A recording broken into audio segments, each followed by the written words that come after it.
Good evening. We're going to call the meeting to order. Please join us in the pledge. I pledge allegiance to the flag of the United States of America, to the republic of the nation, indivisible,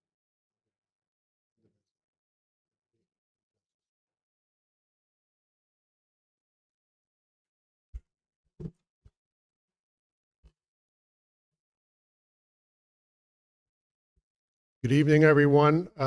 We are going to, would have had a moment of silence. I missed it. But we're going to have a memorial resolution for Mr. Julius Kells. Whereas Mr. Julius Kells served as the superintendent of the Tri-Valley School District, and whereas Mr. Julius Kells exemplified extraordinary commitment to the students of the Tri-Valley Central School District, and whereas Mr. Julius Kells passed away on August 21st, 2024, be it resolved that the Tri-Valley Central School District extends its thanks to Mr. Julius Kells for his service, and be it resolved that the Tri-Valley Central School District extends its sympathy to the family of Mr. Julius Kells during this time of mourning.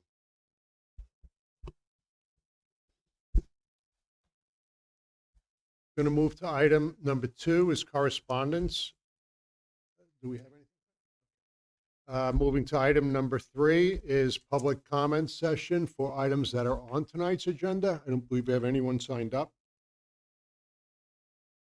Moving to item number 4 is presentations, administrative reports, and guests. So tonight we have 3 items, and the first is A is going to be the switch replacement presentation by Mr. Aaron Butler.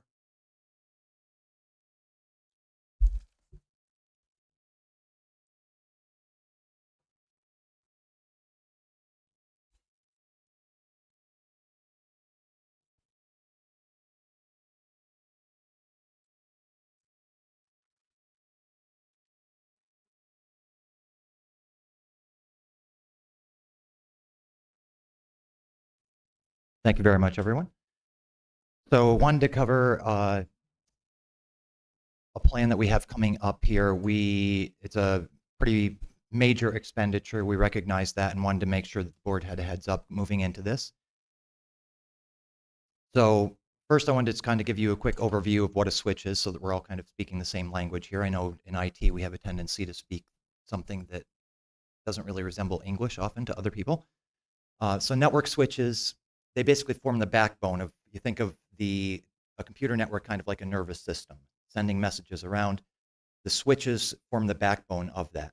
They allow the traffic to pass between the computer that you use on your desk, the servers that sit in a server room, and the outside world, what we think of as the internet.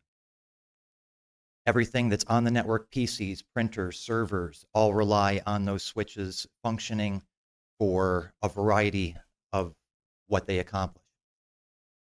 Our switches here, in addition to the network traffic, also they provide a certain level of security within the network and traffic optimization, and our switches are what are called power over Ethernet, which basically means that a device such as the wireless access points that are in each of the classrooms and everything, you don't have to run a power cord and a separate network cable to that device in order to run it.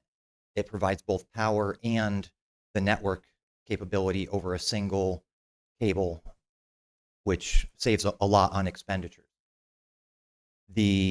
So I mentioned our access points, the clocks in each of the rooms, the speakers, our security cameras, vape sensors, all of those types of devices run over power over Ethernet. So those types of switches, on the flip side of that is they do cost more than just a switch that doesn't provide that functionality. You may remember the last time I was here presenting, I talked a little bit on our UPSs about how our network is built kind of like a hub and spoke. So the server room is kind of the hub of everything that comes in and out of our network. From there, it goes out to what we call distribution closets that have switches in each of those. And then those have the wiring that goes out to individual classrooms, individual network devices. The switches that we're talking about tonight are those in the distribution switches. The switches that sit in our core closet were already replaced this past year. That's been taken care of. So quickly on a history and plan. So with all hardware, whether it's the desktop computer, you've got a printer, everything like that, it's supported by the vendor for a limited number of years. With very often they realize how likely it is to fail in each given year, and they'll stop support for it shortly before that. So while you can continue to run hardware beyond when it's supported by a vendor, it's not a wise thing to do unless you're willing to suffer lengthy amounts of downtime in your network. So we always look to replace hardware and have it off of the network shortly before we reach that what was considered end of life. Our existing network switches in our closets will be going end of life January 2027. So that's 3 years out. However, because of the size of the expenditure that would be represented in replacing all of them at once, we do as we did with our phone system, and as we're going to be doing with our wireless access points, we cut that into 3 years. So we'll replace a third of them 3 years ahead of time, or 2 years ahead of time, a third of them 1 year ahead of time, and a third of them in that final year. And that allows us to divide that cost up amongst the 3 years and divide the amount of work necessary to make it accomplishable for our team as well without having to rely too much on outside services. So our strategy with that 3-year replacement would involve, our original plan was to do it this past summer with everything in the business office changing over and things like that. It didn't really become feasible, so we've pushed that to this fall. And we're looking at the quote that we received during the summer. We are going to have to requote it after this meeting, but it should be in that same ballpark, was $155,349. And that's a third of the switches. About a little over 80% of that cost is hardware, and the remainder of that is project services from our vendor partner, who has people on staff who are certified at the highest levels in this level of networking gear, will perform all of the configuration and replacement and get that in so that it limits the expertise that we're required to keep in-house for this sort of thing. Then we would do the second third next summer, and then the final third in the summer of 2026. One of the other reasons that we did delay this a little bit, we had looked at starting this potentially a year earlier to be a little bit further ahead of the curve, but we chose not to because I knew with a lot of the network changes we had that a lot of our distribution closets actually had more switch ports in them than we needed. So I wanted to take that extra year we spent last summer really consolidating switches, consolidating switch ports to make sure, and we've actually removed roughly 1 switch out of every single closet from what had been running there since before I got here. And that still gives us enough room for some network expansion, but it means that we don't have a lot of waste there. We're not replacing another 8 additional switches on top of what this cost is. So by doing that first, it allowed us to cut this cost down as far as we possibly could.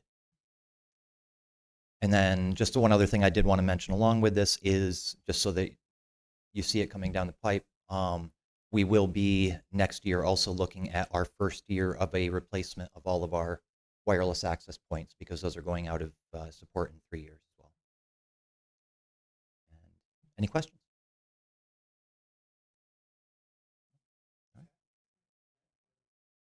Yes, it was.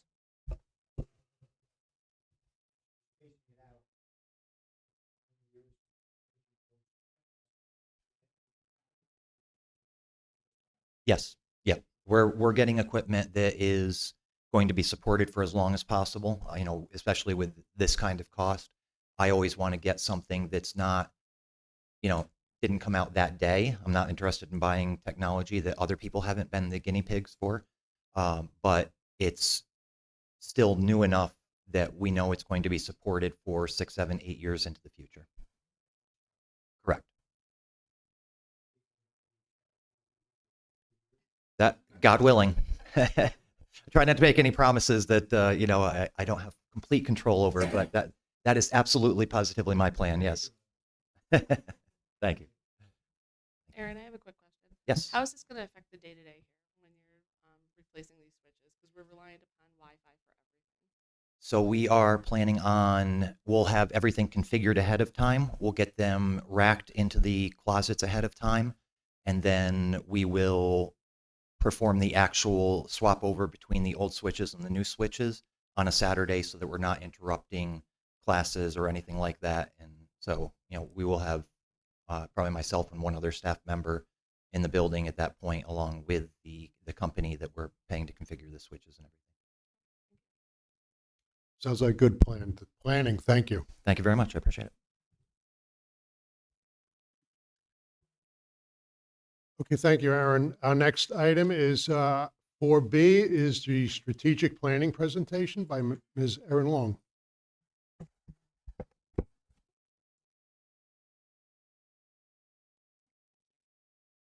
Hello again. I just wanted to go over with everyone where we are with the strategic plan. A little bit of history. A few years ago, Mr. Stryker and I attended a session at one of the NISBA conference sessions and met a strategic planner that we really were interested in working with. And so we brought her and her team to our campus. They did some initial survey work with our community, our staff, our students, and our board. And then they came back and did some work with our board, talking about, what the goals are of the board. What's the most important thing we can do when we roll out this plan? And then they came back a few more times and worked with our administrative team. So this is a district level year one plan that we have created. And it really is around the biggest goal that the board came up with, which was communication. And it's communication with our community, with our staff, our students, our families, and each other. And we knew that that was an area that we all wanted to improve on. So this is just kind of an overview of the goals. I had sent this out to you a couple weeks ago to take a look at. We shared this with our staff on our opening day. So they just have an idea of where we're coming from at the district level. And at the end, then I'll show you our next steps with our building levels. So over the summer, our team met several times, in a great think tank to talk about what was the best way we could improve our communication as an administrative team and as a district talking to our community. So one of the things that we are working on is developing a schedule that we are going to start meeting with grade level teams on a regular basis. We're going to get their input. We're going to work with them in a professional learning community setting so that we are all on the same page with our goals and where we want our students to be. We also have made the decision that we are going to survey our staff at the end of each marking period with the same survey so that we can get a feel for how we are, what our wants are, what our needs are, what our resources might be needed, and then we can track that. And at the end of the year, we'll have a really good summary of, the feedback that we got and did we respond to the feedback, and then set our goals moving forward. Our second goal is to really promote professional development and joint training programs.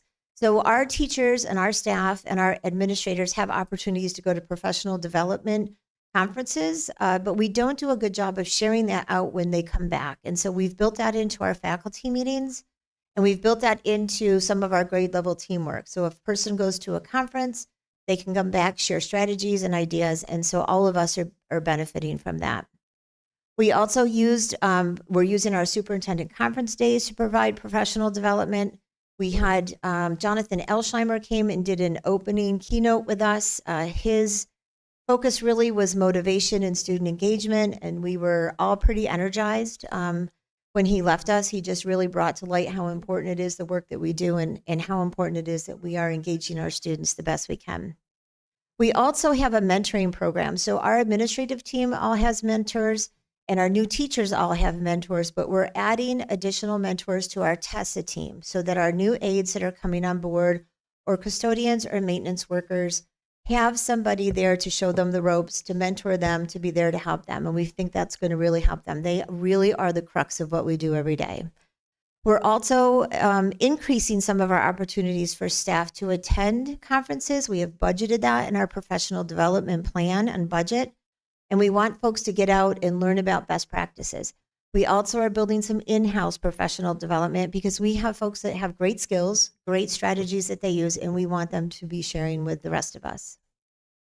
Our third goal for this year at the district level is really looking at looking at just how we are collaborating with each other, that we're maximizing our meeting times. We have a lot of committees that meet, but we've moved to the step of establishing some norms before our meetings so that we are on the same page, that we understand our purpose for being there. So we're not there for an hour and we go home and think, geez, we didn't get anything done. So we've already started that with some of our committees and it's been very well received. We're very happy with that.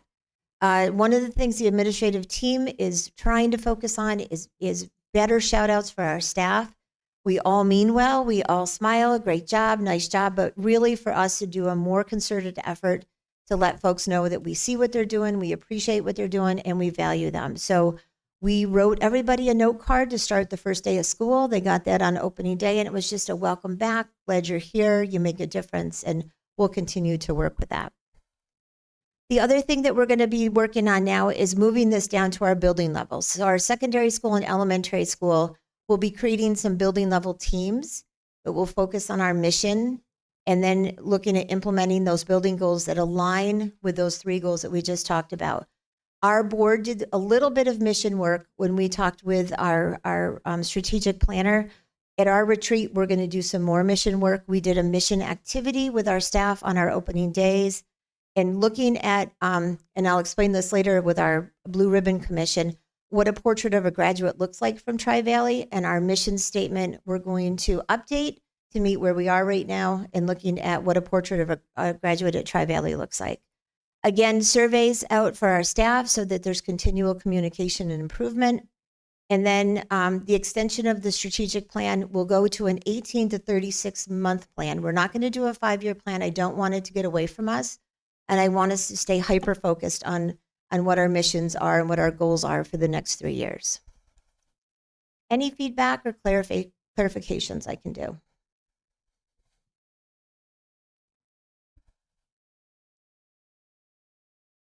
Sorry.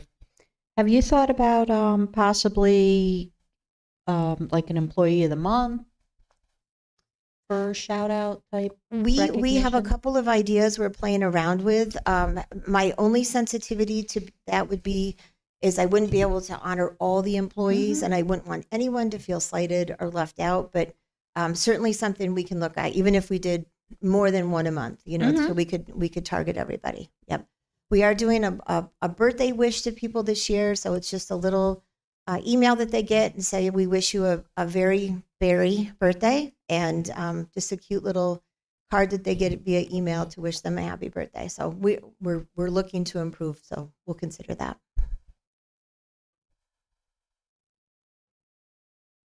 Okay, thank you. Thank you, Aaron.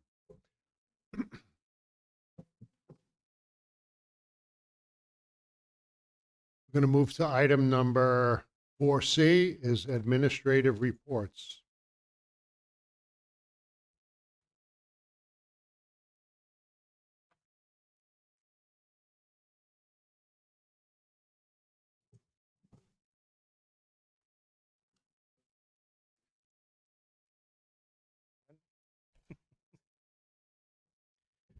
Good evening, everyone. Thank you for having us, and we're just going to give some updates, and everyone will get a little chance to talk, and then we can have questions at the end. So most people say teachers get this summer off.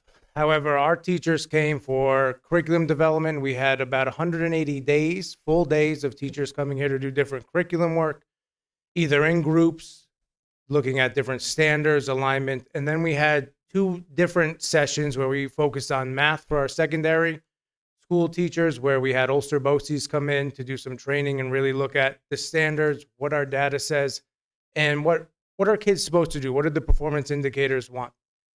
So at the end of that training, one of our teachers who's been here for a long time, one of her quotes was, one of the best trainings she's had in her whole professional career. So we are going to continue partnering with Ulster BOCES throughout the year to work with our secondary department about 20 times every other week, and really work on looking at where we are, where our curriculum is, and how we can best help our children. The elementary school, we're bringing back Denise Alterio. She came, she's been working with our team in literacy. So she worked on a week-long phonics program and a writing program, really to look to enhance our ARC kind of literacy. So that is also going to continue. The teachers who participated liked that work. So we're going to be looking to bring UFly this year, which is a phonics program to help bolster our K2 students. Then we're looking 3 through 6 to really work on a systematic writing piece through the Writing Revolution. Both of those are going to be well received. We have very easy to implement, and I think our teachers are going to like what comes. Our newest change is the iReady program. So we've heard about it. We're used to do NWEA, which is really a screener, and then it gives data, and the data was a little difficult to use. iReady is much more informative. The kids take the exam, and then they work through that program. So it gives them some personalization. So if you're a high-performing student, you can work on your own at a high level during your individual time. If you need support, you can work at your level. And it also gives the teachers very targeted information. So if I need skill X and I'm in 5th grade, but that skill was taught in 2nd grade, the teachers will have that data to see where that was missed so they can get the proper support for the children. And our newest thing is we have after school STEAM program is starting all up. And we have a bunch of new clubs, so it's exciting. And once we finalize the schedule, we'll share that out with you at our next report. The best part of this is all funded through grant programs, so it is nothing from our general fund. So we're happy that we were able to creatively work with our staff for the summer, use our ESSER grants, and use our title grants to fund all of this support. Thank you. Thank you, Mr. Snyder. Good evening, Rich Biebenroth, Assistant Superintendent of Business and Finance. As Mr. Snyder said, the summer is one of some of the busiest work that happens across the street in the business office. All year, we're just getting ready for a smooth start of the year, and everything is going smoothly as of now. We're working well. We're finishing up the audit process as we speak. Justin Woods, our external auditor, will be presenting to the audit committee and presenting to the public at the next meeting. Everything looks good, but we're waiting for the final report on that. At the business office, we're working on streamlining and digitizing processes to speed up payment to employees, smooth things out, vendors, and just working on systems to improve the workflow, which will just make us more efficient. It's going to work. It'll help our vendors. It'll help our staff. It's just going to make the school district run a lot smoother. And it's tax season, and I want to thank our taxpayers. We are getting, most people are paying their taxes on time, and we still have weeks to go in that. It is being done through Wayne Bank this year, which is a change. We have not got a lot of feedback of people going to Catskill Hudson or being confused. They seem to be pretty clear. We've messaged that out in our tax bills and through other means, and seems to be getting out to people. Speaking of Wayne Bank, as you know, we're doing the transfer from Catskill Hudson to Wayne Bank, and it's really just done to increase the money that we're making on our money and interest. We hope to run our first payroll. We're projecting to run our first payroll at Wayne Bank and our first warrant, which will then finalize the transfer of everything to Wayne Bank. We'll still have stuff in Catskill Hudson because there'll be pending checks and such until everything clears and everything is aged out. Thank you.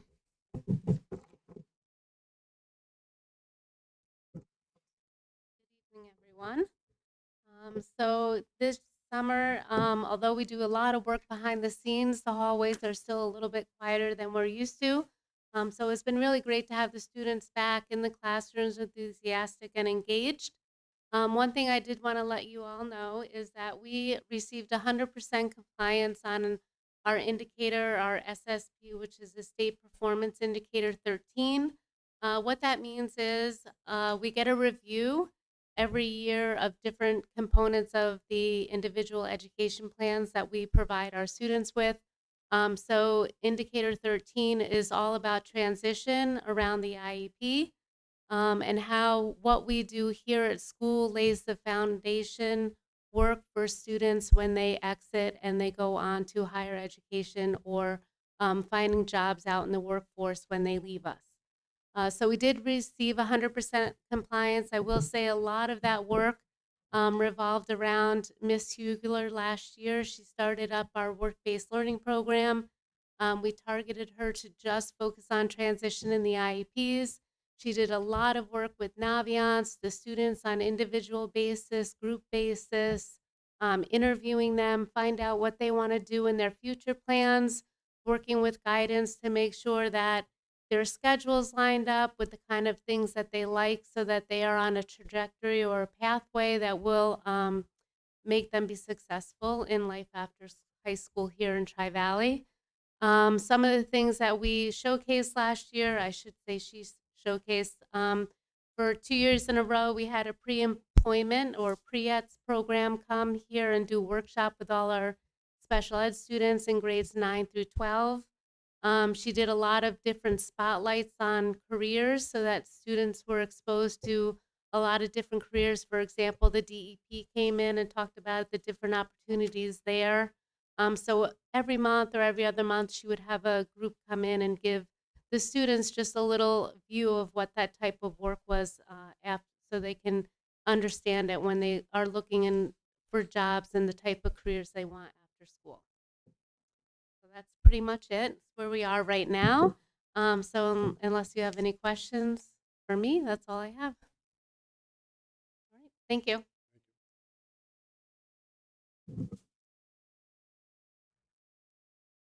Okay, good evening and welcome back. Like Ms. Cornish said, the hallways are certainly very quiet during the summertime, but a lot of work went in. However, the students are back, and I have the pleasure of being kind of at the hub of the building, meaning across from the secondary school cafeteria. So I was excited to see some of the students that I was able to work with come back this year, and they're bringing their friends, which is really very exciting. Being able to be there and be a resource for the students has been great. But besides all of the work with the kids, there's also all of the other work that goes on behind the scenes. I had the pleasure, in fact, to go after after our announcer on the first day of school, to be able to have the staff join me for 3 different sessions where I did another kind of skating rink of what the MTSS program has to offer and the direction that the district is going in. What was great about the opportunity that I had was that it was not only to our teaching staff, but it was to our support staff as well. Oftentimes, we give a lot of information to our teachers, but some of our support staff are not actually in the loop and understand what some of the roles are and what some of the programs are that we have for students. So it was great to be able to see them engaged and very interested in what it was that we're able to offer the students and the teachers moving forward with our MTSS program. We do have our new 7th and 8th grade AIS teacher this year, which was really one of the goals and missions and initiatives that we had with the MTSS program, was to be able to give some support to our students as they transition to the secondary school. So that teacher has been great. She's been coming in, she's been asking a lot of questions, and we're able to go ahead and start providing some additional supports to some of our 7th and 8th graders. Our Panorama Student Success Program, our platform is up and running. It has been extremely helpful the first few days of school and giving us a very quick, easy process to be able to see what students have not started with us, who are enrolled in our district this year, but who have not been in attendance. I mean, it's a quick just click, and I'm able to process that. I'm able to make contacts with some of those families, and I'm able to distribute that information to the building principals. We've been able to track down at least 5 students to date that have not come to school with us, and in fact, they're in the process of being enrolled in other districts. So that will certainly be very helpful as we proceed with the year and monitoring our attendance rates for this school year, making sure that kids are here to get what it is that we have to offer them. And finally, our ongoing collaboration with Mr. Fantini. We certainly are moving this whole idea of the MTSS and supporting our students up into the secondary school, and our collaboration has started and will continue throughout this school year. Thank you. Hello, everyone. Good evening. Some exciting things have been going on already in the secondary school. We've welcomed 420 students back into our doors. We have 17 new students that have joined us, transfers in. We have also started our 7th grade locker night. It was extremely successful. We had all of our families here. They were able to try out their lockers, meet our staff, see their classrooms, and really see what Tri-Valley is all about up in the secondary world. We have our open house coming up on Wednesday, September 18th at 6 o'clock for our grades 8 through 12. So that's super exciting time where families get to come in, meet with teachers, and students have also come in and they get to show their families around and see what we're all about. Some other upcoming exciting things is homecoming, where we will be having our week of festivities, and Mr. Cordelli will be talking about that. But another exciting part of that is working on our senior project for this year. Our seniors will be coming down throughout the week to work on some canvas paintings that we're doing to display in our bear den. They'll be individualized pieces that every single one of our seniors will get to participate with. So we're super excited about that. I can't wait to have that displayed, and that is coming up soon. We will be spotlighting our class of 2025 with many different activities this year. We have 71 seniors total. We started out with our student meetings this year. We met with our seniors who got to talk with our class advisors. They got to talk with our graduation advisors and really get the lowdown on what it is to be a senior and what we have coming up and things and different activities that they have to look forward to. Our bear den is off to a great start. We've gotten some awesome feedback on that. We've gotten some suggestions as well. And it's been really great to see and popping down in there. I know a lot of our administrative staff have stopped down, our teachers are stopping down, and it's just been really cool to kind of just hang out with those students and really get to hear and feel how they are enjoying school and what we can do to help them and really connect with them on a different level. Thank you.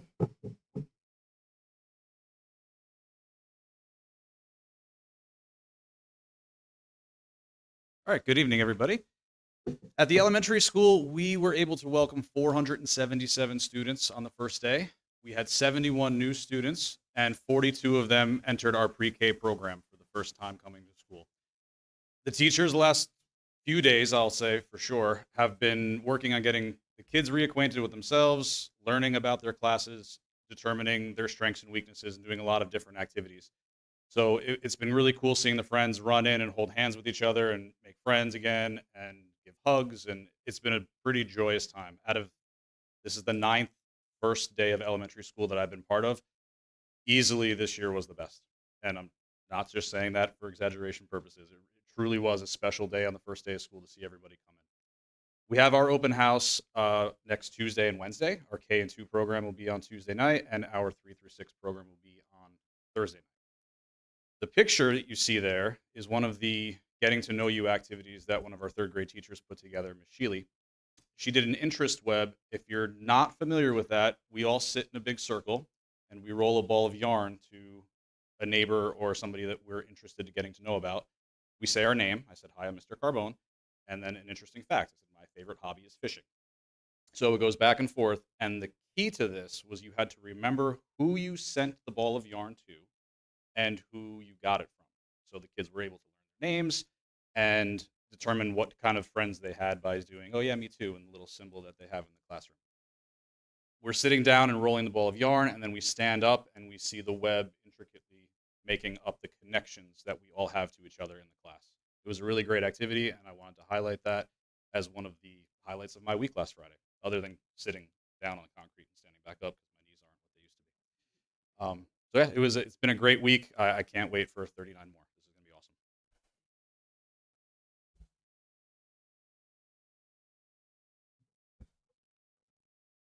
All right. Good evening, everybody. So for the fall, we have 13 teams. And I took a look at the numbers, and we've had a pretty good increase.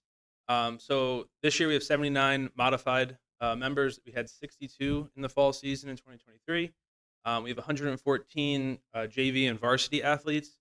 We had 102 in 2023. I think one of the big things that I noticed is, on the first days of school, I walked out and looked at the 5 o'clock buses. In the back of my mind, I'm like, I didn't think the first day of school, I didn't think club started already. And it was just really good to see how many kids were getting onto the bus to go home, and they were just athletes. So we have a lot of kids that are interested in participating, that want to be involved, that are already talking, what can I do next season, spring. I was at locker night. We had a little booth set up, if you will, and a lot of parents came up and asked questions. We probably had 15 kids sign up the next day.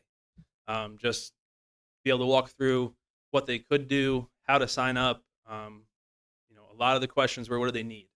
It's pretty nice to say, well, for football, you just need cleats. Well, for soccer, you just need cleats. So I think a lot of parents were concerned about what they'd have to supply, and it's nice to say we pretty much supply everything you need, with the exception of you might want your own shoes. But if you need them, we can get them to you. We had our first JV volleyball game of the year the other night. It was a little chaotic at the scorers tables. My first time running the clock and trying to do scorebook for volleyball, but the energy in the gym was great. Really interesting thing is that it was both teams' first time playing a volleyball game. So it was, the coaches were helping each other, the players were helping each other, the refs were fantastic. They really walked everybody through it. It's just a really positive experience. A lot of, you know, really great energy. And you kind of, when you're out on the football field, it's a large space and you don't really hear it. It was echoing in that gym. And I think everybody learned a lot. I know I did. I didn't know warm-ups were more confusing than the actual game, but we got through it. We do have homecoming week, so September 23rd to the 28th. We'll have the bonfire. We will have a dance. We have every team will have a home game throughout that week. And then flipping over to the wellness side of things. So I'm scheduling the monthly wellness meetings. I'm looking at the second Tuesday of every month right now. There's a couple conflicts in just a couple months, but it's only about 2. So that's my goal right now. But once that's finalized, I'll get invites out. And then 7th and 8th grade recess. So this is one of those things that the phys ed teacher in me like cringes when you hear recess. Like I went to Cortland for 4 years and heard, "Don't roll the ball out. Don't roll the ball out." And now for the first couple days, I have to roll the ball out. But I will say, one of the greatest things is the kids have it down to a science. Like it's a routine. They walk down, they immediately line up. Like they want to maximize their time out there. They are efficient getting from lunch up there and from the field down. And it's really cool to see these kids like they're in games within the first 2 minutes. So it's really nice to see these kids be able to set up a game, not need someone officiating, not needing someone to make teams because they're not fair. Like they just go up and play. They're using their imagination and creating games, and that's something that I felt like COVID kind of took away. Like when we came back, a lot of kids didn't have the imagination to make games. I'm really happy to see them do that now. So right now we've just had kind of a bag of goodies, but we have a plan to kind of do different, kind of switch the items up, and obviously we're going to have to switch locations up based on weather. But so far it's really going well, and I'm really happy with it.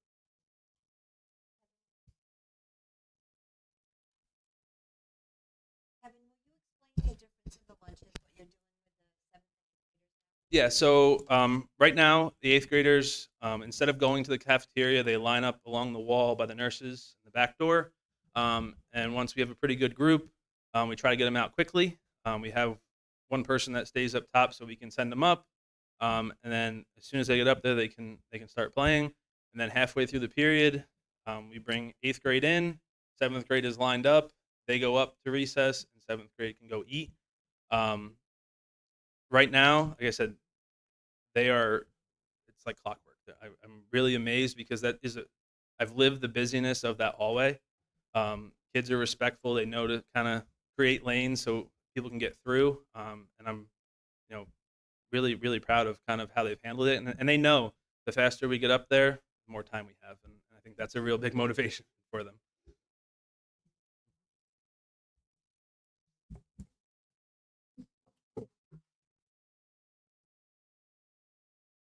Okay, moving to item number 5 is the superintendent's report from Ms. Erin Long.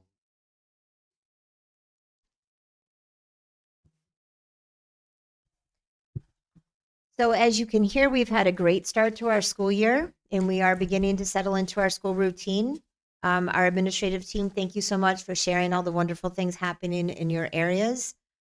Our drop-off and pickup this year have remained the same, and things seem to be flowing very nicely. We have a radio competition every day to see how quickly we can get the buses off campus, and we're beating our goals. And I'm also really pleased to share that our Atlas security team is back with us this year. And it's the same group, the same crew that we've had. So that's really wonderful. They know our students, they know us, they know our campus, and we're thrilled to have the same crew again. Today, Mrs. Eberly, Mr. Snyder, and I participated in the Blue Ribbon Commission Conference, and that is sharing all the proposed transformations for our new high school graduation requirements. So the Blue Ribbon Committee is working on creating a portrait of a graduate, which is great. It's super aligning with what we're doing. They're looking at redefining credits and learning experiences for students. They're talking about sunsetting the diploma assessment requirements, including some of the Regents exams, and then just moving to one diploma.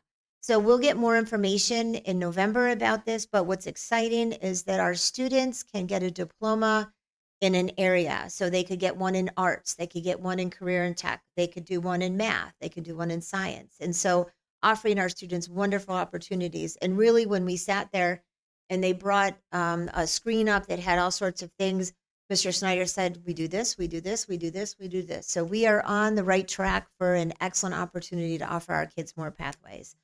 Tonight, parents received a message about our Parent Square, and that is our home communication system that we will be transferring to.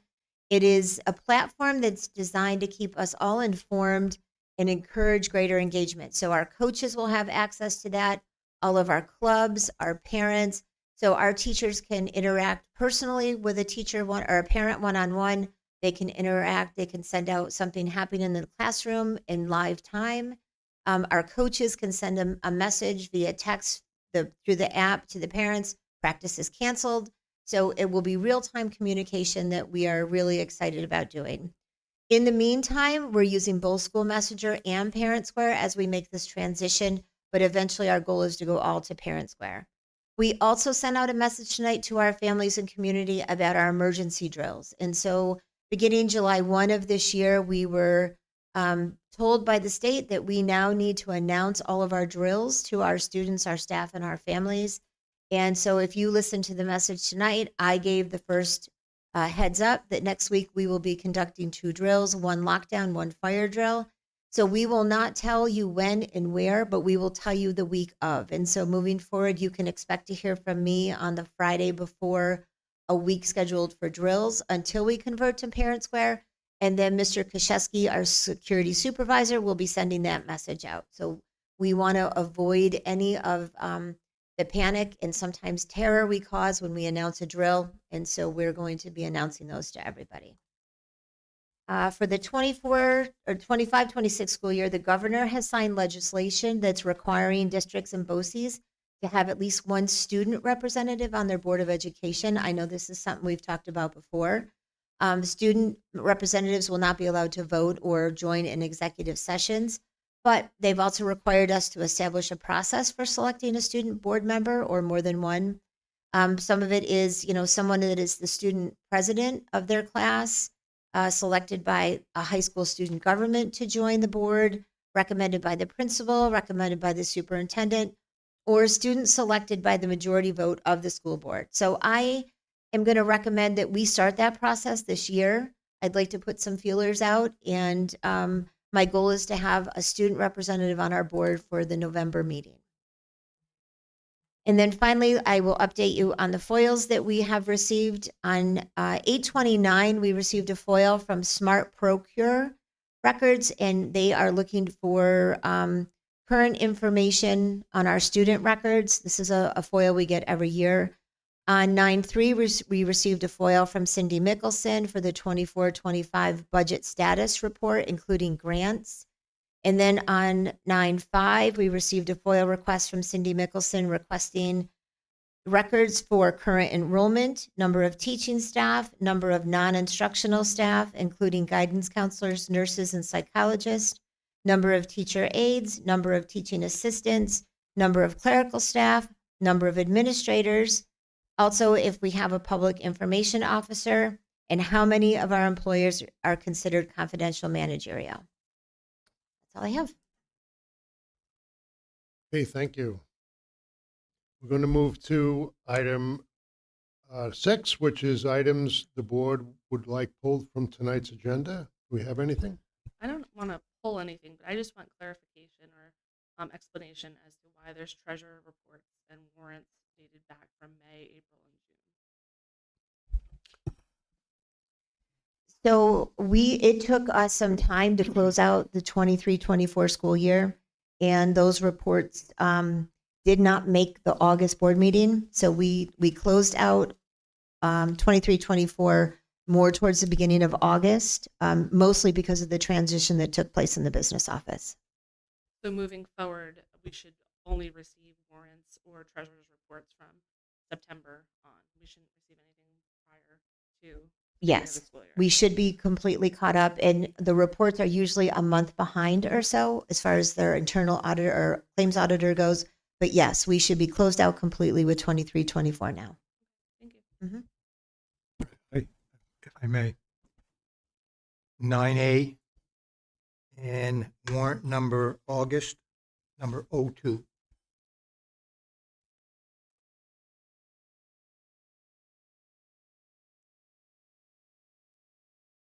Just point of information on them. You want to pull them off? Pulling them off? Yeah. Yep. So it's 9A, and what's the other one?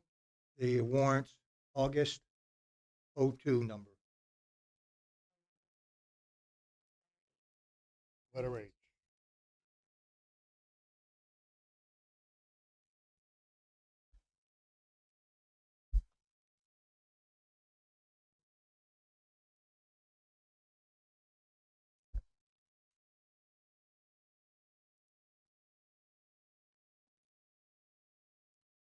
That's 9A and 9H.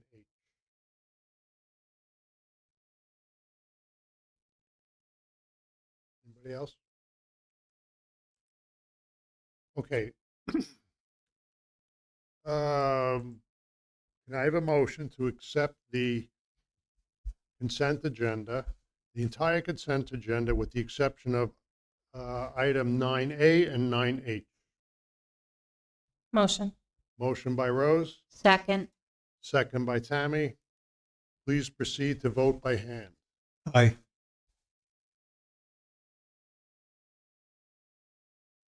As unanimous.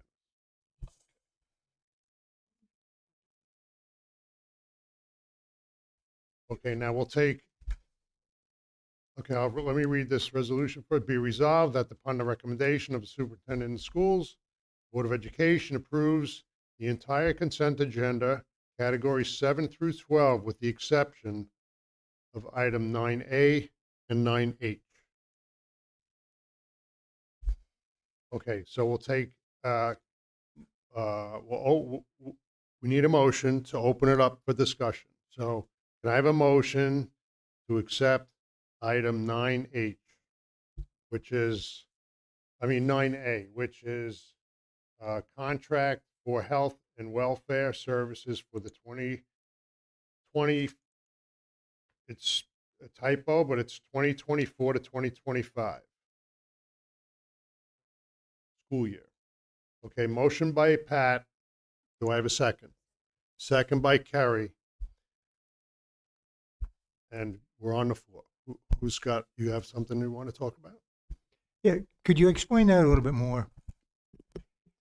I know we did it last year, I believe, but, I'm not familiar with it totally. Mhm. I'd just like to see what's best for our children. Mhm. We have 3 students that attend the Homestead School in Eldred. So they go to that private school there.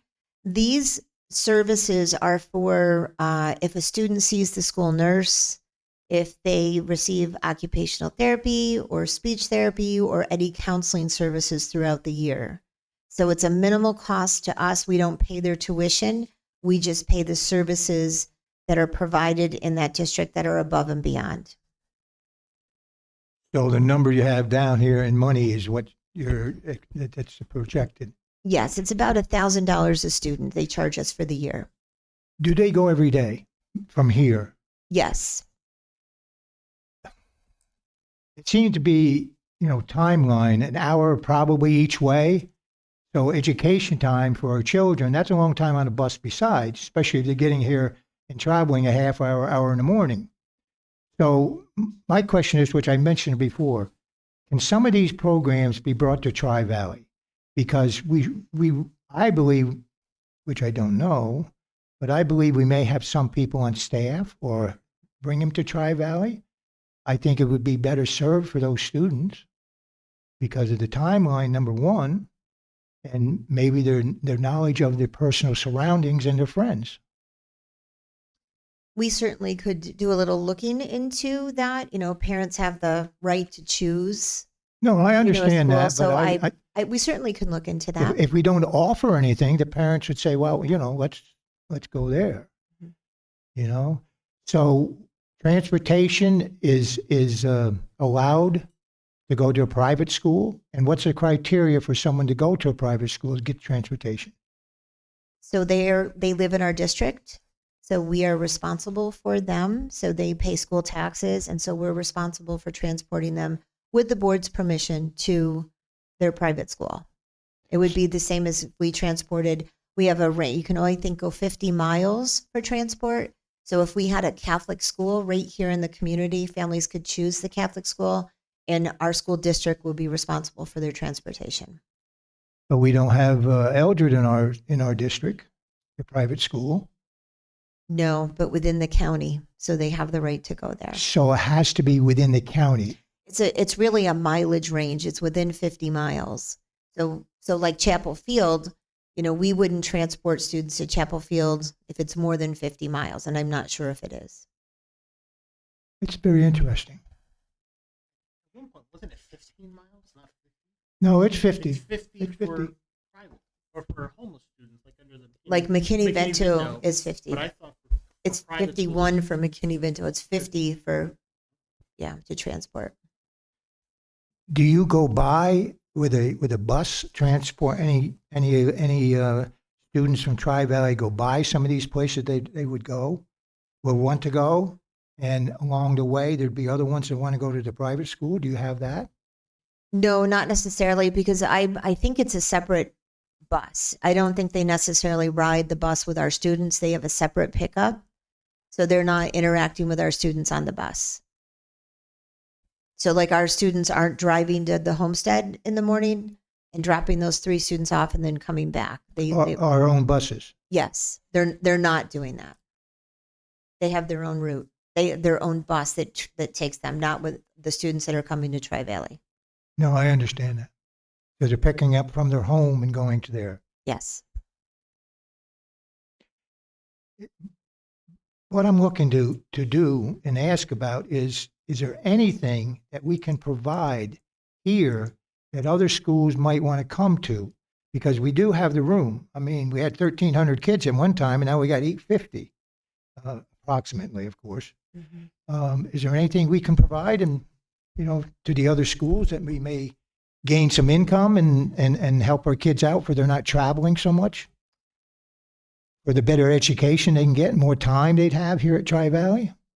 So we certainly could have a conversation with these 2 families and Well, ask them. I'm not really, you explained that, but I'm going beyond that now. Mhm. Is there anything else that that there's a need for at Tri-Valley that we're transporting maybe to BOCES, but we could do it here and bring some of those kids here to Tri-Valley?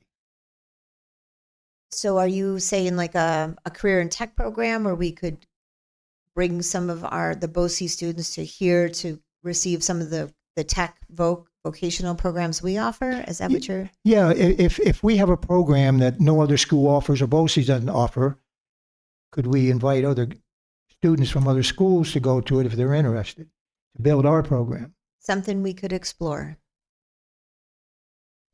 Thank you. So we'll take the next one separately, okay? So this one's up for a vote.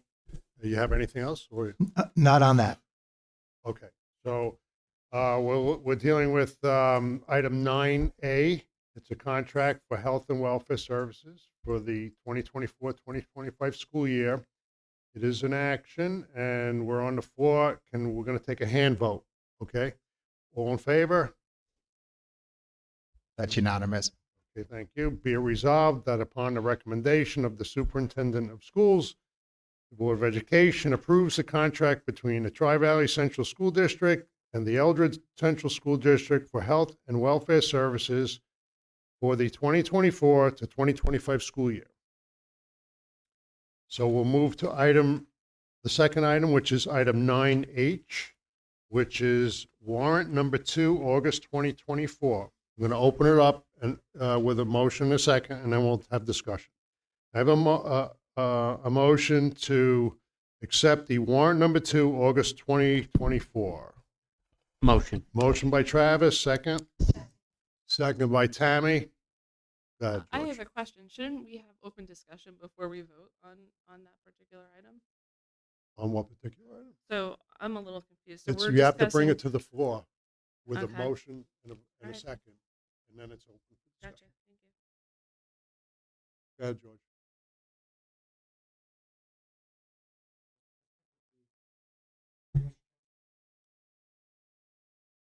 Specifically on this one, Westchester tractor, $45,868.41.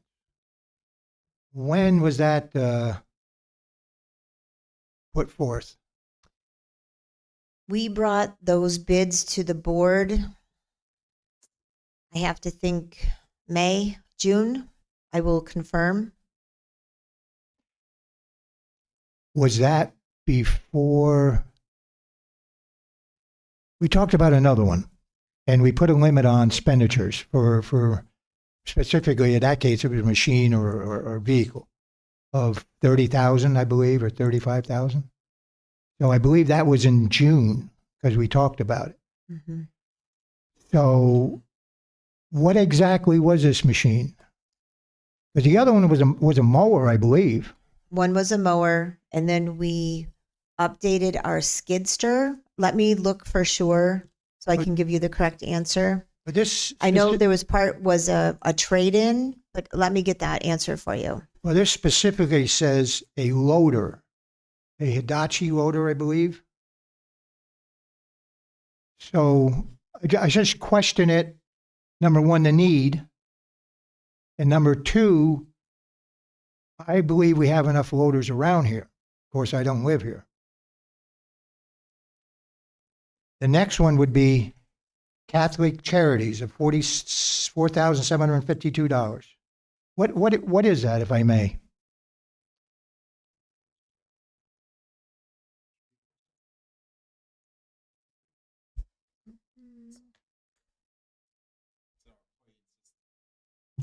It's an employee assistance program for mental health.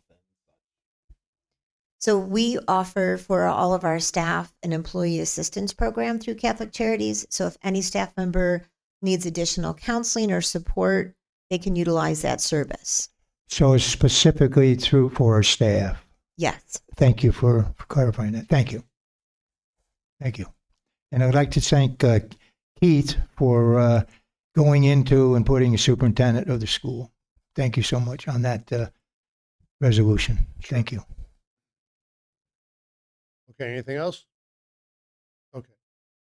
So it's open and we're gonna take a hand vote. All in favor?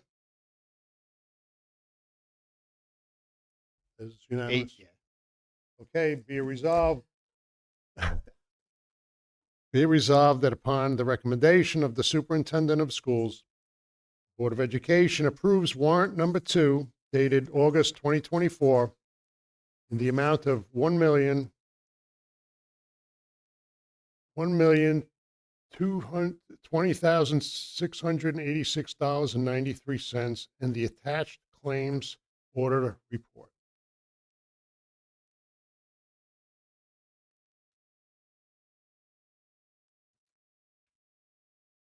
Okay, moving to item number 13 is board committee reports. We don't have anything tonight as far as I know. Item number 14 is old business. I'm not aware that we have anything scheduled for that. Item number 15 is public comment session for items that are not on tonight's agenda, and I am not aware of anyone who wants to speak tonight. So item number 16, announcements, reminders, and upcoming events. Anything anybody wants to add to? Okay. Item number 17. We have a couple of items here. We're going to start with item number A is an approval of an MOU is in action. Can I have a motion to accept the approval of MOU number letter A? Motion. A motion by Pat, second by Nicole. Any discussion? Could you explain that a little bit more?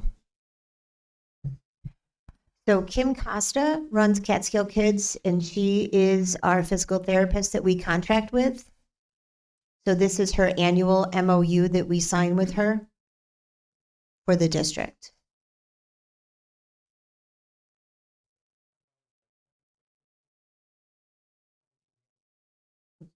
Yes, that's it, 17A. Oh, that's the, oh, that's C. That's C. Catskill. It's is A.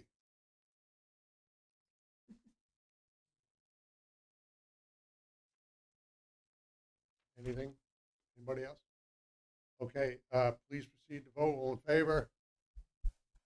George? That's unanimous.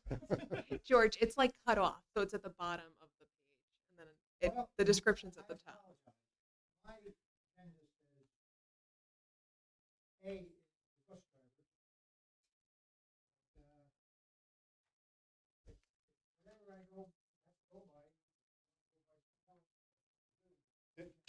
Is yours, you have a B as well? 17B? Okay. Apologize for confusion. Confusion may be on my part, but the paper is confusing me. Well, we have, this is 17A. Now, this is 17A, approval of district bus. Because you know why, George? I wonder if you did the latest agenda out there. That's when we need. B.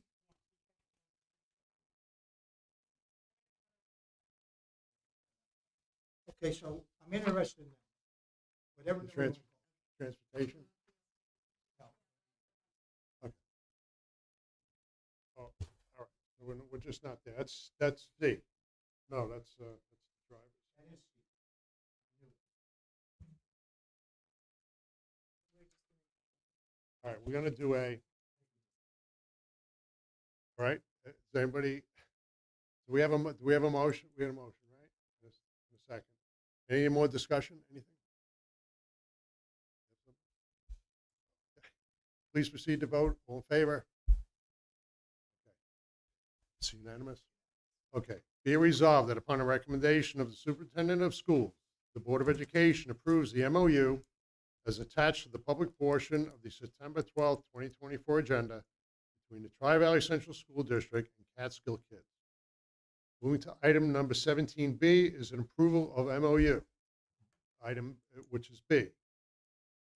Is an action. Can I have a motion to accept 17B, approval of MOU? Motion. Motion by Rose.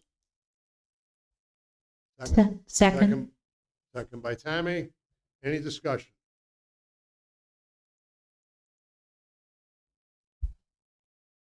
Okay, please proceed to vote by hand. All in favor? That is unanimous. Be it resolved that upon the recommendation of the superintendent of schools, the Board of Education approves the MOU as attached to the public portion of the September 12th, 2024 agenda between the Tri-Valley Central School District and Mrs. Kimberly Petit. Moving to item number 17C is the approval of the 2024 to 2025 Rolling V bus drivers for the district. It is an action. Can I have a motion to accept the approval of the 24 to 25 Rolling V bus drivers for the district? Motion by Pat. Second? Second. Second by Nicole. Any discussion?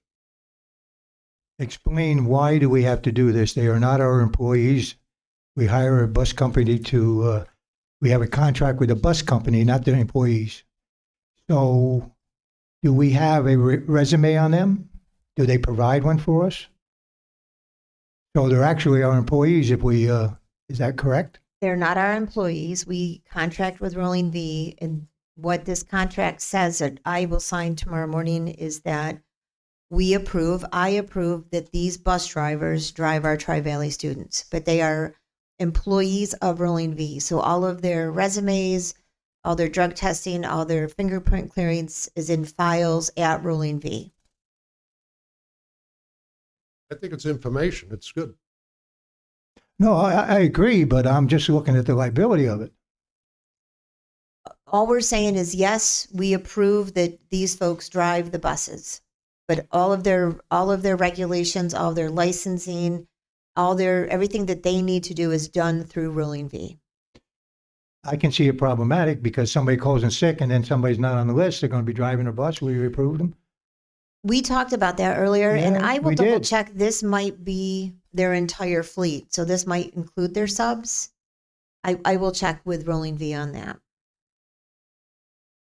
I just have a concern. That's thank you.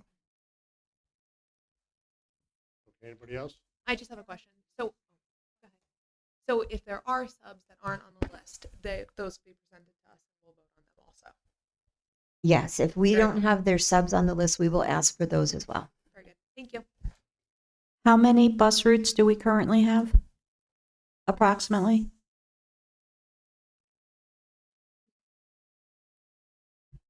We run 31 buses here in the morning. They've Okay. consolidated 3 routes. So I think we are at 28 buses coming on campus. And then we have routes that take kids to, we have some kids that go to BOCES. So we have a BOCES run twice a day. We have kids that are in an alternative education program. I would guesstimate about 45 runs a day, but I will confirm that number. The reason I ask is because I did a 37. quick ad and there's 37 employees listed on this list, so. It may include subs, but I'll confirm tomorrow. Do they do split shifts, like one does it in the morning, one does it in the afternoon? Some do. Some do a shift where they drive the bus and they come here and work for the day, like Linda Hussey is a bus driver, and then she works for us and then she drives in the afternoon. Some may just do like a morning run or an afternoon run. Aaron, I'm not suggesting in any way that of their inability. It's just the idea that, we have to do it. We're fortunate we have who we have for us because over the years we haven't had many incidents and accidents, so they keep our kids safe. So I'm not saying anything about the drivers in any way. I'm not alluding to that. I'm just looking at our reliability. That's all. Thank you.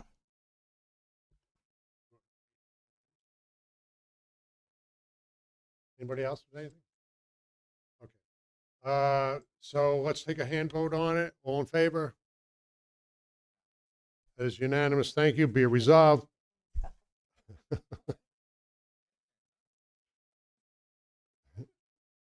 Well, I saw them. Be it resolved that upon the recommendation of the superintendent of schools, the Board of Education approves the following list of people as rolling V bus drivers for the district 2024 to 2025. I'm not going to read all the names. Okay, moving to item number 17D is the approval/merger. It is an action. Can I have a motion to accept the approval-merger? Motion. Motion by Rose, second by Kerry. Any discussion? When does that sport take place and when does it start? It is a fall sport that starts today.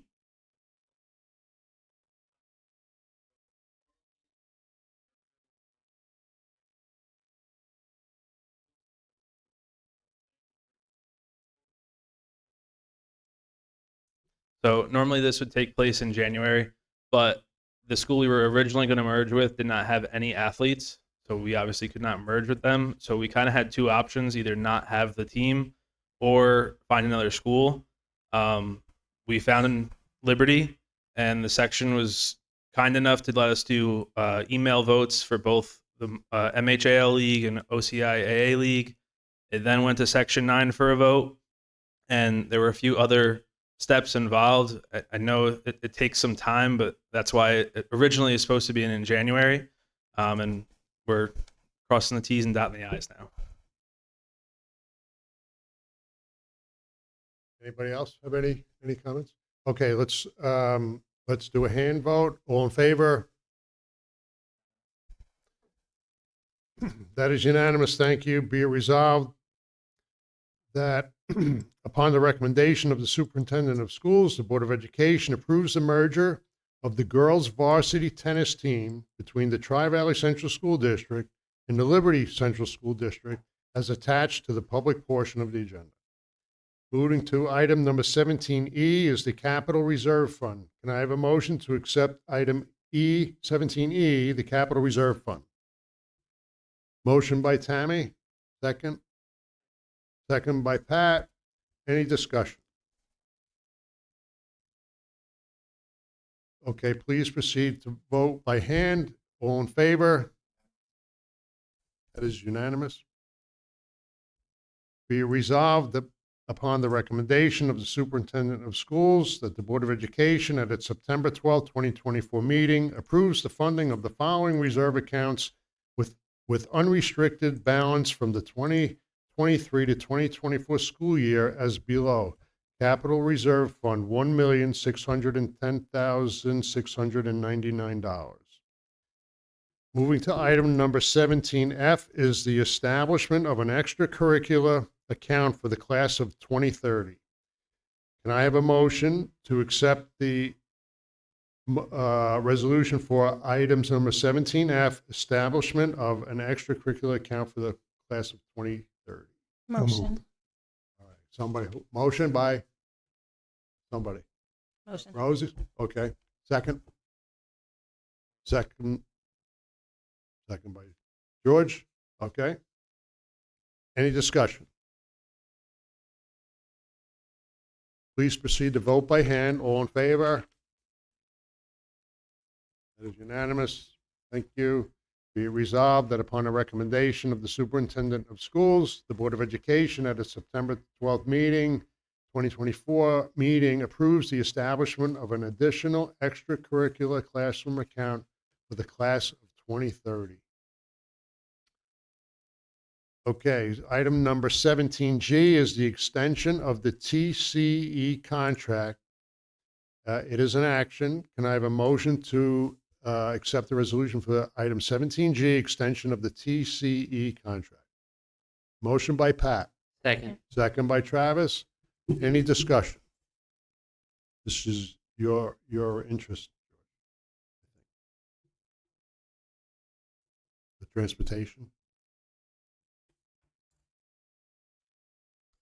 What's the question? The transportation, you were interested in the transportation contract? Oh, I thought you were interested in the transportation. No, just That's that's it. Transportation contract extension. No. Okay. Thank All you. right. Thank you, though. Okay. Anybody else have any comments? Okay, please proceed to vote by hand. All in favor? Be it resolved that upon the recommendation of the Superintendent of Schools, the Board of Education approves the extension of the transportation contract with the Rolling V Corporation for the 2024 to 2025 school year.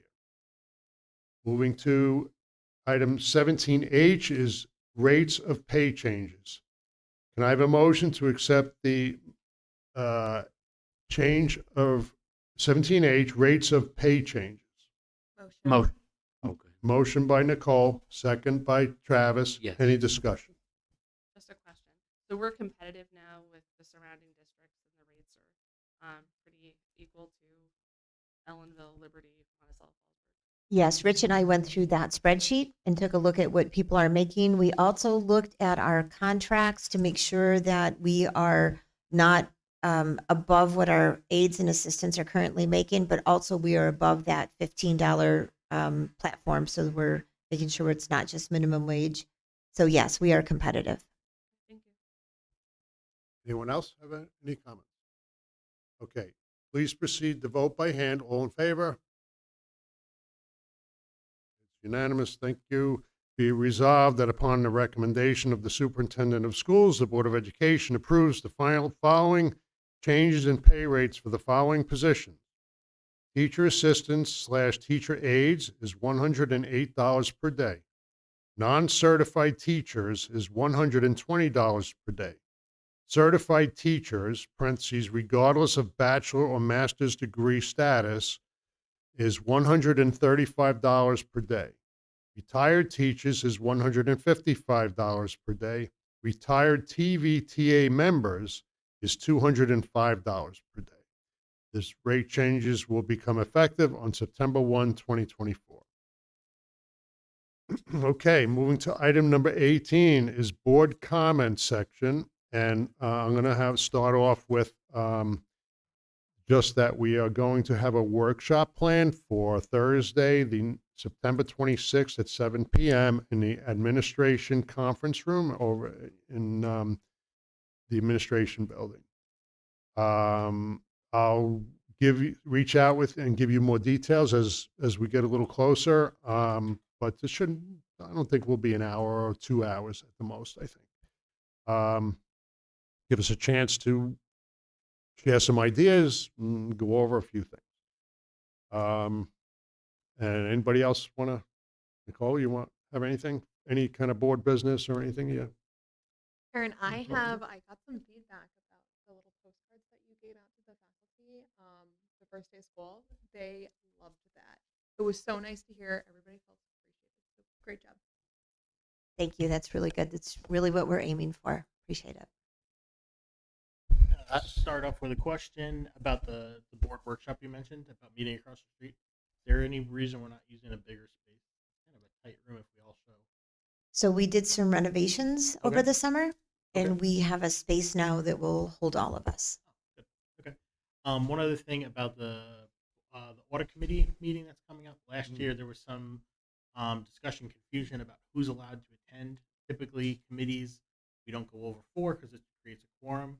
Can you just explain what we're doing for this year as far as all board members can go? Do we need to vote on that? How did we want to leave that? Well, so how it should go is that any board member can show up, but if you're not a member of the committee, you can't comment.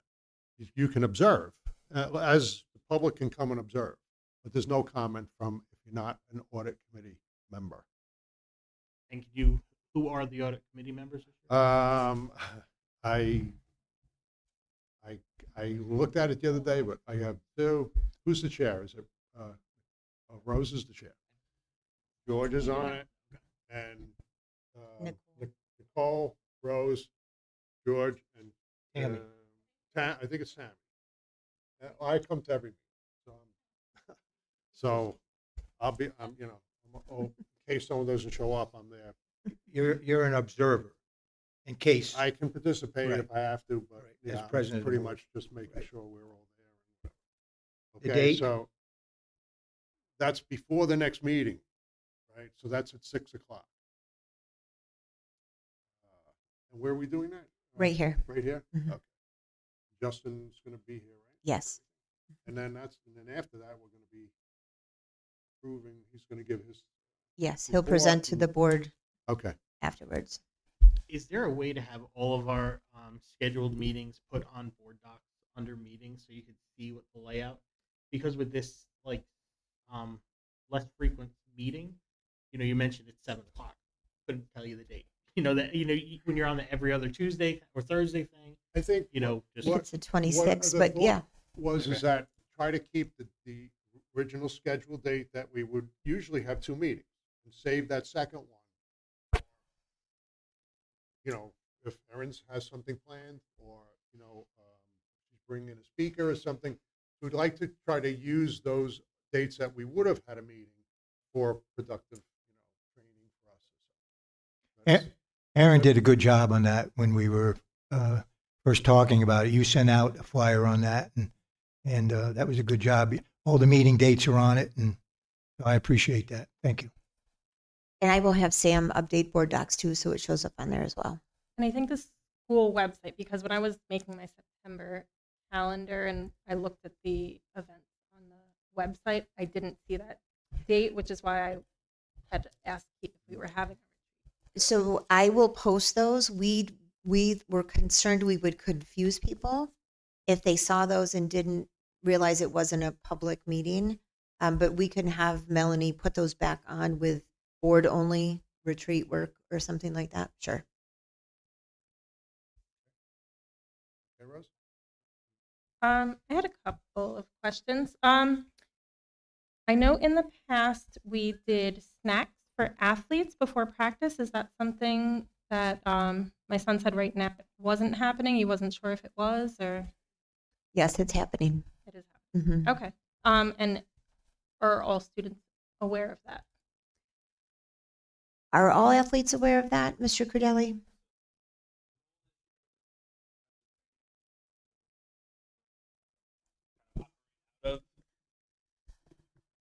To kind of combo her location with the snacks. Um, there has been an order placed. We're definitely doing it this year. We had some snacks ready, and then we're just waiting for that new order to come in. But we will be doing it all year. And it'll be in the trainer's area? Yep. Or is she going to come out here and meet the kids? So it will be out in the trainers area. So it's kind of an opportunity, mainly for the kids to kind of get to know her. She gets to know the kids. They know her location, and kind of centralizes everything. And it's also a little farther away from kind of. It used to be out here where it gets a little busy, so now it kind of frees up the hallways a little bit. So her training office is right outside the cafeteria. She's right in that hallway. Thank you. I was reading some things just from concerned parents too, whose students have an early lunch and they were worried. So wanted to make sure those athletes are getting that extra little snack. Another question I had, last year I asked about a possibility of an associate's degree and diploma program. I know Fallsburg and Eldred are both doing that. Have we looked any further into that? We are in talks with SUNY Sullivan for several things. We're also looking at perhaps partnering with another community college that will offer free tuition for our high school students, which could put them on a quicker path to an associate's degree. So right now, SUNY Sullivan is charging our high school students for their college level courses. And once you graduate, you can attend there for free. And we're looking at some opportunities to offer our students free tuition during their high school years, which would lead to an associate's quicker. And would that be income based or would that be for all?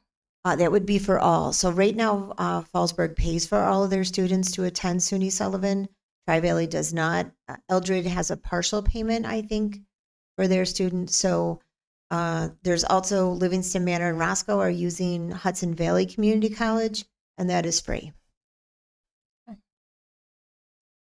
And the last thing I had, I feel like it's with the consent agenda, it seems to be tricky every week figuring out when people can ask questions and when they can't. And it seems like having to pull the items sometimes adds extra work. Is there a possibility for us to add in a spot at the beginning of the consent agenda for any questions anyone might have?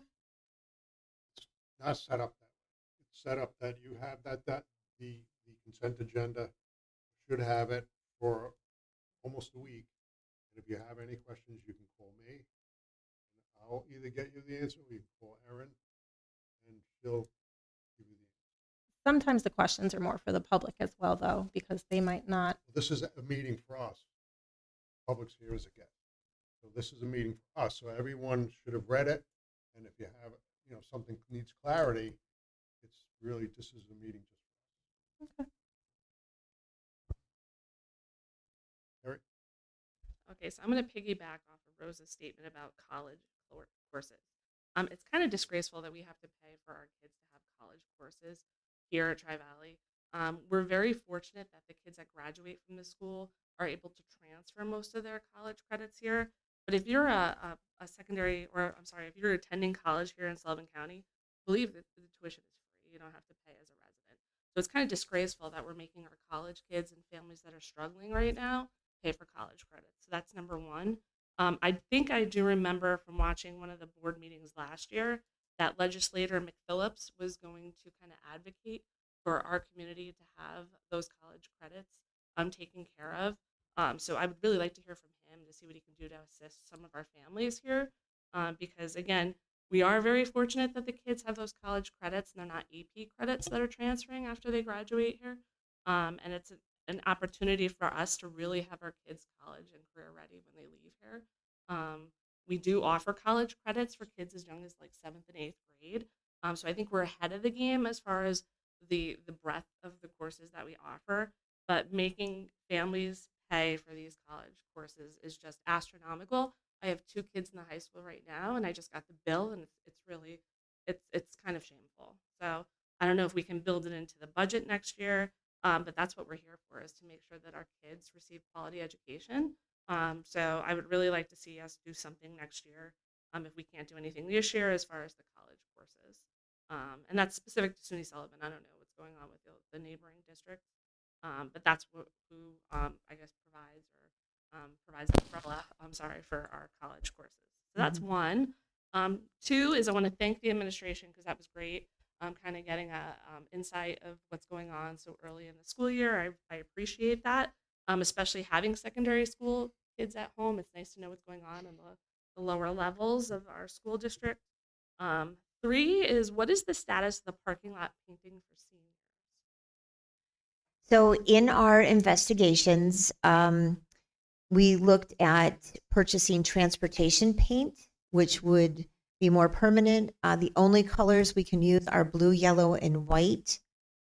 We are not getting positive feedback from some inquiries about painting the parking lot from the DEP.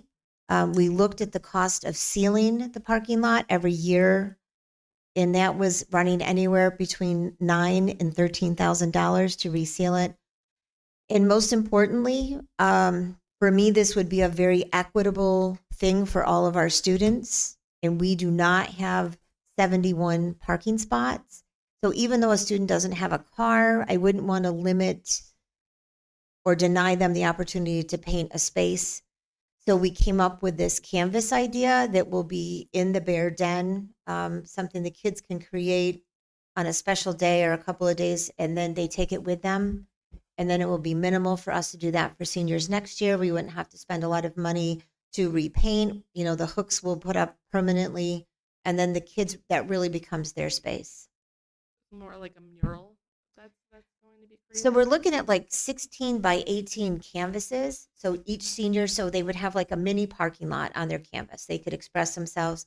We have those 2 white walls in there. I know the girls really want to put their handprints up. They shared that with me the other day. And we can look after the meeting, but the 2 white walls, it would be really cool to have all of them spotlighted on there. But it's something memorable they can take with them when they graduate. And I don't know if anybody else is going to discuss this. I think based upon local events, we should consider the panic buttons on the staff badges here. Our building is tremendously long, and I think it's what they say, 2 miles or a mile from one end to the other. There's so many nooks and crannies here, and as a parent, knowing that the local police department in that particular district was able to respond so quickly based upon their staff hitting those panic buttons, it's something that we really should consider sooner than later. Very good. We'll talk with Day Automation about that. That's it. Thank you. Just to piggyback a little bit more on the college credits, as a parent who just paid the tuition bill, I was in touch with 2 legislators, Brian McPhillips and Terry Bernardo, as a parent trying to find out why I have to pay while my students are in high school as opposed to once they graduate. So I would recommend reaching out to them because they are aware of the problem. And they are looking into it for me to see what can be done about that.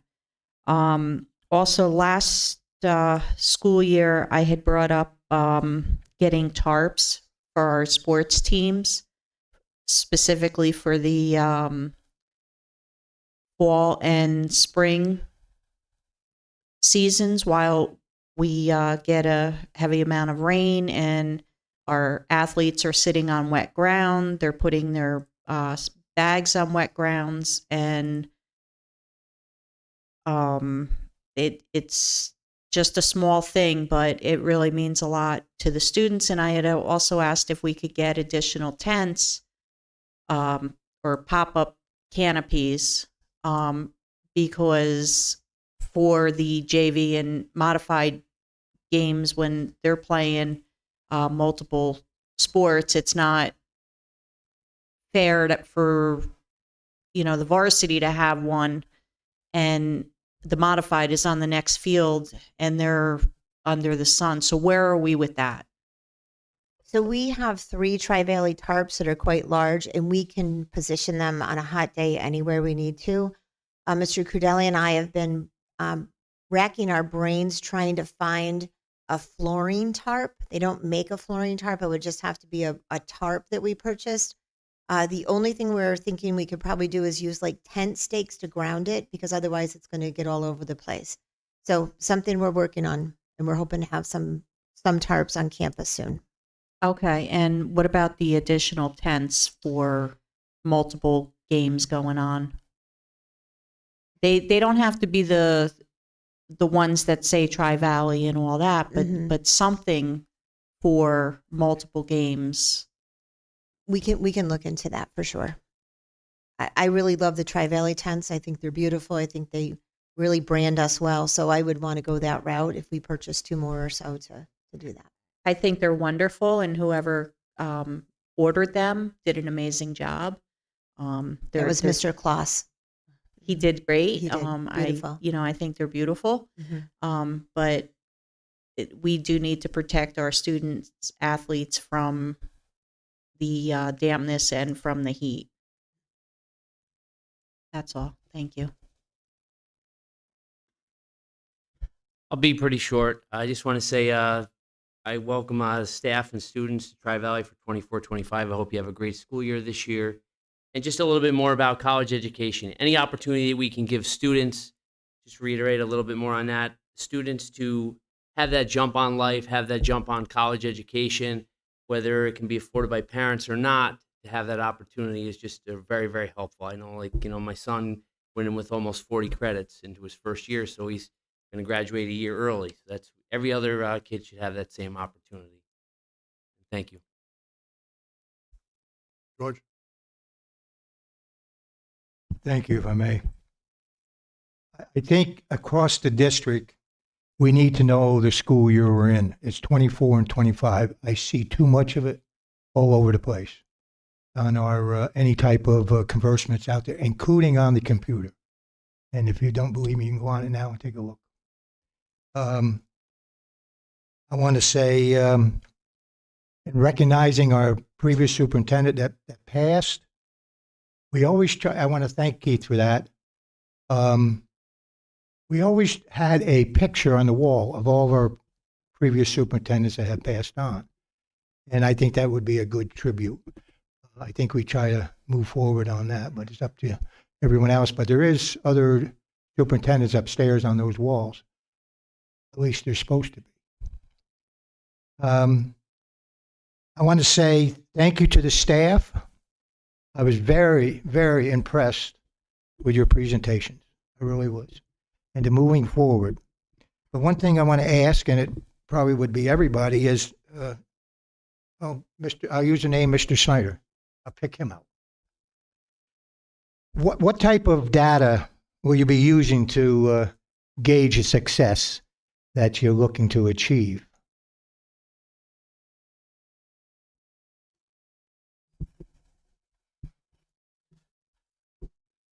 So for academic data, we'd like to see. Yes, academic data. With our new screener, we'd like to see growth from the beginning to the end of the year. With ARC, they have ERLA data, so that's their reading level. We'd like to see targeted growth. Really, I talked to Mr. Carbone. We really would like, a goal is to get our kids all on grade level to read before they get into secondary school. We need them to write proficiently, so there's pre and post screeners we're collecting. We have state data, which we're digging through. They just encumbered it, so we can start to share it out. So we're just taking a look at where we are and where we have to grow. And we've had some good data. Our, can I say our ELA region score was 90% proficiency, which is fantastic. There are a couple of kids we need to get over the hump. But then we're going from level 3s to level 4s to level 5. So first is getting us to proficiency and then to excellence. So really looking at steps, and we can't broad brush everything. We have to start getting data and looking at the little pieces and start putting interventions in. If we have a tier 1, so tier 1 is a general education. So in a classroom, we have different kids. We have general curriculum, but if we see a certain teacher's group of kids and helping them learn, this group is missing X. How do we fix X while we still move everyone forward? So really getting a little more granular and then seeing growth throughout the year and then growth throughout year over year to try to help our kids really succeed. And it's small incremental. That's only the problem with education. You don't usually get huge jumps. You get jumps in a cohort after 4 or 5 years if you're doing effective strategies.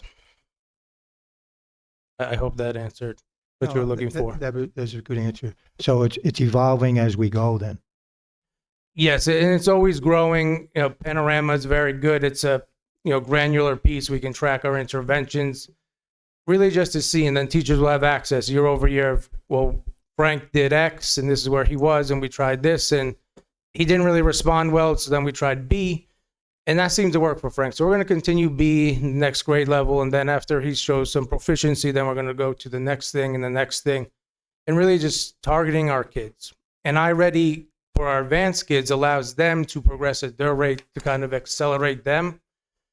And just taking a look at those granular pieces is going to help us move our kids in a faster paced direction and get us to excellence. So that would be similar to how the state gauges each district as far as ranking? We're using those figures as well? Yes. So we'd have to grow, and the state tests are not great across the state, but we would like us to be great. So it's going to take a little time. It's going to take some specific focus, but I think in the next 3 or 4 years, we will really get to where you want us to be. Well, if at least I'm interested to know how our students are doing, for I can gauge of what their needs are and to budget it appropriately. If it needs in a certain area, we should discuss it and move on from that, because who we're really here for is our students. And I, as a board member, it's difficult to function without that type of knowledge of how we're moving forward. So if we could at some time, maybe present that to us.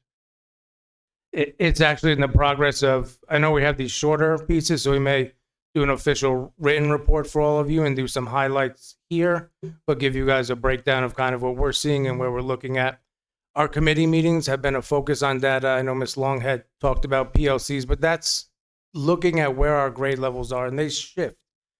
So we're going to give you a report, kind of look at where do we rack up. So our 4th graders this year versus everyone, but where were they last year? Did we see growth year on end? So the end number may not be exactly where we want it to be, but are we doing stuff that's effective and incrementally growing? So we are working on generating that. They've just kind of released that we're allowed to share out these different numbers. So if you give us a little time, we'll have a full report for you. And keep moving forward. And we're always moving forward. Thank you. Another question I have is, we hired I believe we did anyway, a communication individual. When do they start? So Melanie started with us in the middle of the summer. So she's with us 5 days a week. She's housed right over here on the other side of the clock. So she's here full time with us. So behind the scenes right now. So she put together our district calendar that we mailed home to our families. She's done all of our branding with us. We use all the same PowerPoint in our presentations now. We all have a consistent letterhead. She's been working with Mrs. Stryker to have district stationery, district business cards. She also has been instrumental in learning Parent Square and then helping getting all of that set up so we're ready to launch that app to our families. And she's the one that developed the rollout plan for Parent Square. We have her running through hoops all the time. What I'm interested in is over the course of the summer, I've seen a lot of stuff in the papers from other schools, even though they're not in the session. I have not seen that of Tri-Valley. And I think that's very important because our taxpayers and our parents and anybody else that's interested wants to know what's going on at Tri-Valley. And I think that's a good thing that they should be interested. I agree with you. I have proposed to our superintendent's council that we bring in all of the media from our surrounding areas and talk to them about what we do, what the work is we do, and try to build a more positive relationship with them. The townsman is outstanding. They will put anything in that we give them. When I met with Melanie the other day, that was the topic of our conversation: is how do we better promote ourselves with our media resources. Same with 180. We want to be more involved with 180. For example, our cafeteria staff attended the food service conference a couple weeks ago in Hurleyville, and were not spotlighted in the article in the paper. So I reached out to 180 and said, what do we need to do? Was there something we missed? Was there a coalition? They used that word in the article that we were not a part of. And she said, I'm sorry, Mid-Hudson made a mistake. You were there.